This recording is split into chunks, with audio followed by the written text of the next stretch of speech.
najua ya kwamba hapa tuko na matatizo kidogo ya stima.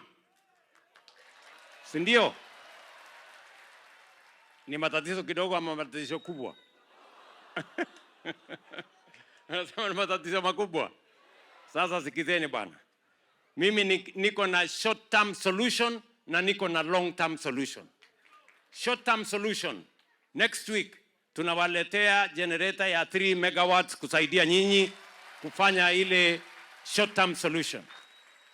Lakini ya muhimu zaidi, tunaunganisha stima kutoka Ethiopia 70 kilometers na Mandera hii. Ndio tuweke Mandera kwa national grid. Ndio tuhakikisha kwamba mambo ya diesel na yale mengine tunayasahau, nyinyi pia muwe katika national grid. Na vile vile nimesema wakati tunawaweka katika national grid, pia tutafanya solar hybridization. Ndio vile vile tuweze kutega hii solar mingi hapa, jua isiwe inatuumiza, tutumie hiyo jua kuendesha mambo ya umeme na stima na kulight up our towns and our cities and in Mandera County.